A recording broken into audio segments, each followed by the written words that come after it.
මම කතා කරන්නේ මම ආසාවට පටන් ගත්ත තක්කාලි වගාව ගැන. ආසාවට පටන් ගත්තේ හින්දාමද කොහෙද තක්කාලි වගාවේ හොඳ දිනුවක් මට බලන්න පුළුවන් වුණා.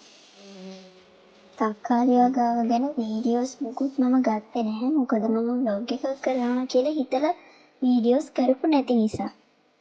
ඉතින් මගේ ආසාව නිසා තමයි මම මේ පුංචි ටික පොළොවට දැම්මේ. ඉතින් ඒ බලාපොරොත්තුව මල්ඵල ගන්නවන්න පුංචි දරුවෙක්ට වගේම මේ පැළවලටත් මුල් කාලේ ඉඳන්ම ලොකු අවධානයක් සහ සත්කාරයක් මම ලබා දුන්නා. ඒ වගේම සාර්ථක වගාවක රහස තියෙන්නේ නියම වේලාවට කරන නිසි සාත්තු සප්පායම් වලයි.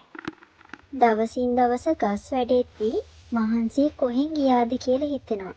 බලන්නකො මේවායේ ලස්සන රතු පාටින් දිලිසෙන මේ ඉදුණු තක්කාලි දකිද්දි ඇත්තටම හිත පිරෙනවා. ඇත්තටම මේ අස්වැන්න නෙළන සතුට වචනෙන් විස්තර කරන්න අමාරුයි. වගාවෙන් ලැබුණ මේ සතුට මම මගේ අසල්වැසියන් එක්කත් බෙදාගත්තා. ආදරය සහ සතුට බෙදාගatti ඒක දෙගුණ වෙනවා කියලා මම අද අත්දැකීමෙන් ඉගෙන ගත්තා. ඒ වගේම ඔයාලා හැමෝටම ස්තුතියි මගේ මේ ආසාවට පටන් ගත්ත තක්කාලි වගාව ගැන අහගෙන හිටියට.